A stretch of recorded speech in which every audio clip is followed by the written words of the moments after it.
బైబిల్‌లో ప్రతి ప్రాంతానికి కూడా ఎంతో ప్రాముఖ్యత ఉంటుంది. చాలా ప్రాముఖ్యమైనటువంటి ప్రాంతాలు బైబిల్‌లో మనం చూస్తాం.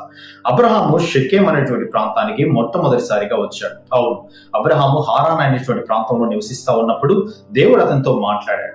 నీవు నివసించేటువంటి ప్రాంతంలో నుండి బయటికి వచ్చి నన్ను వెంబడించగలిగితే నేను నిన్ను ఆశీర్వాదకరంగా చేస్తానని దేవుడు అబ్రహాముకు చెప్పాడు. అబ్రహాము హారాన్ ప్రాంతంలో నివసిస్తా ఉన్నాడు. ఆ సమయంలో అదే ప్రాంతంలో వాళ్ళ నాన్నగారు కూడా చనిపోయారు. అప్పుడు అబ్రహాము గారు వారి యొక్క భార్యని, అదే విధంగా లోతుని, వీరందరినీ తీసుకొని ఆయన ప్రయాణం అయిపోయి ఆ సొంత ఊరిని విడిచిపెట్టి కనాను ప్రాంతంలోనికి వచ్చారు.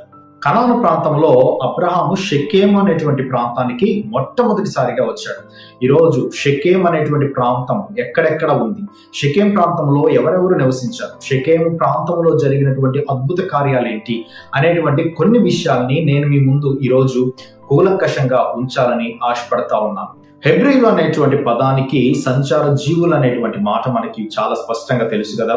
హెబ్రీలు అనేటువంటి వారు ఒక ప్రాంతం నుండి ఇంకో ప్రాంతానికి వెళ్ళేటువంటి వారు, అందుకే వారికి హెబ్రీలు అనేటువంటి పేరు వచ్చింది.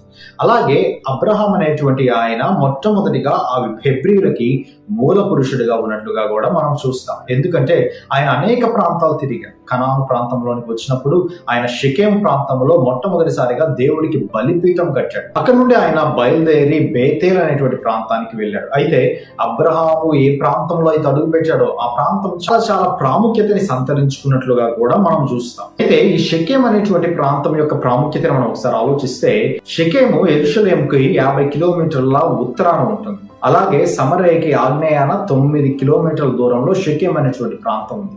ఈ ప్రాంతము ఒక పట్టణంగా కూడా అభివృద్ధి అయింది. తరువాత మనం ఆదికాండం 35వ అధ్యాయంలో ఒకసారి మనం ఆలోచించినట్లయితే, యాకోబు అనేటువంటి ఆయన, ఎవరు అబ్రహాము యొక్క మనవుడు ఎవరైతే ఉన్నారో వారి మామగారైనటువంటి లాబాను దగ్గర నుండి వారి తండ్రి గారైనటువంటి కానాను ప్రాంతానికి వారు వచ్చేటప్పుడు ఆయన మొట్టమొదటిగా నివాసం ఏర్పాటు చేసుకుంది షెకెం ప్రాంతంలోని. అక్కడ మనకందరికీ తెలుసు, యాకోబు కుమార్తె అయినటువంటి దీనాకి చాలా భయంకరమైనటువంటి అవమానం జరిగింది.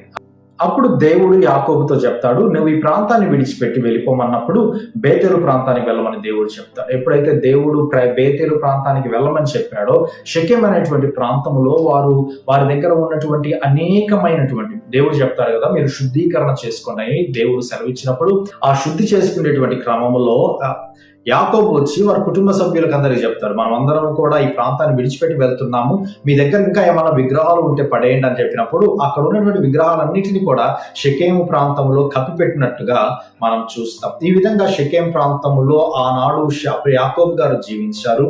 అదే విధంగా యెహోషువ గ్రంథంలో మనం ఒకసారి చూసినట్లయితే, యెహోషువ అనేటువంటి ఆయన ఎక్కువగా చేసినటువంటి వ్యక్తి ఆయన కదా. అయితే యెహోషువ కూడా ఎప్పుడైతే హాయి రాజు మీద గెలుస్తాడో ఆ షెకెం అనేటువంటి ప్రాంతంలో దేవుడికి బలిపీఠం కట్టాడు. దేవుడికి బలిపీఠం కట్టి అక్కడ దేవుడికి దహన బలులను, సమాధాన బలులను కూడా అర్పించినట్లుగా మనం చూస్తాం. అంత మాత్రమే కాదు, యెహోషువ చేసినటువంటి ఒక గొప్ప పని ఏంటంటే, ఆయన చివరి సందేశం, ఆయన చివరిగా చెప్పేటువంటి మాటలు ఏదైతే ఉన్నాయో ఆ మాటలన్నీ కూడా షెకెం అనేటువంటి ప్రాంతంలో నిలవబడి యెహోషువ ఇజ్రాయేలును ఉద్దేశించి ప్రసంగించినట్లుగా మనం చూస్తాం. అందుకనే షెకెం ప్రాంతము చాలా చాలా ప్రాముఖ్యతని సంతరించుకుంది. తర్వాత న్యాయాధిపతుల కాలం. న్యాయాధిపతుల కాలంలో మనం ఒకసారి చూస్తే, గిద్యోను అనేటువంటి న్యాయాధిపతి చాలా గొప్ప వ్యక్తి. అయితే న్యాయాధిపతుల కాలంలో కూడా షెకెం అనేటువంటి ప్రాంతంలో విగ్రహారాధనకి సంబంధించినటువంటి కార్యకలాపాలు ఎన్నో జరుగుతూ ఉంటాయి. ఈ కార్యకలాపాల నుండి ఎలాగైనా మనుషుల్ని బయటికి పడేవేయాలి అనేటువంటి ఆలోచన గిద్యోను యొక్క కుమారుడు అబీమెలెకుకు వచ్చింది. అబీమెలెకు అక్కడ ఉన్నటువంటి ఆ యొక్క ప్రాంతంలో, షెకెం ప్రాంతంలో ఉన్నటువంటి విగ్రహాలన్నింటినీ కూడా నాశనం చేస్తారు. ఈ విషయాలన్నింటినీ కూడా మనము న్యాయాధిపతుల గ్రంథంలో కూడా చూడొచ్చు. తర్వాత షెకెం ప్రాంతం గురించి మొదటి రాజులు, రెండో రాజుల గ్రంథాలలో కూడా ఎంతో స్పష్టంగా వ్రాయబడ్డాయి. సొలొమోను మహారాజు యొక్క మరణాంతరం అక్కడ ఉన్నటువంటి ఆ యొక్క రాజులు ఎవరు ఉండాలి అనేటువంటిది ఒక గొప్ప ఆలోచన వచ్చింది ప్రజలకి.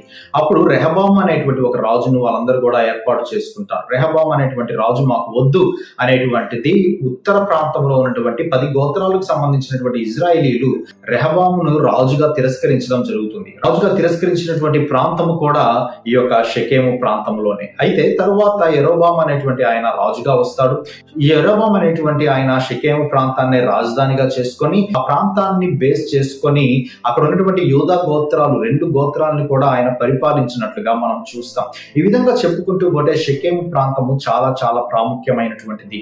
అబ్రహాము యొక్క జీవితాన్ని మనము స్పష్టంగా ఆలోచిస్తా ఉన్నప్పుడు అబ్రహాము అనేక ప్రాంతాల్లో తిరుగుతున్నటువంటి వ్యక్తిగా మనం గమనిస్తా ఉంటే, ఈ ప్రాంతాలన్నింటిలో కూడా అబ్రహాము తిరిగినటువంటి ప్రతి ప్రాంతము కూడా చాలా ప్రాముఖ్యతని సంతరించుకుంది.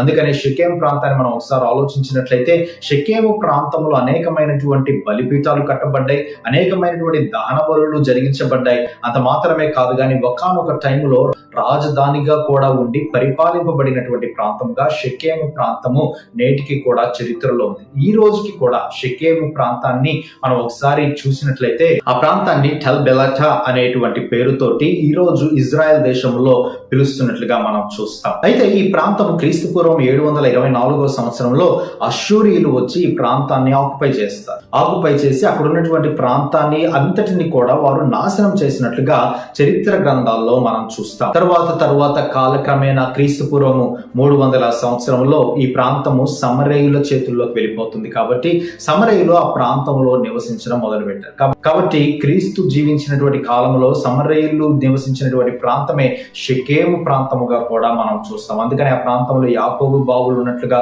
సమరయ స్త్రీ కూడా అదే ప్రాంతంలోనికి వచ్చి నిలబడినట్లుగా మనం చూస్తాం. కాబట్టి షెకెము ప్రాంతము ఎంతో ఎంతో ప్రాముఖ్యమైనటువంటిది బైబిల్లో.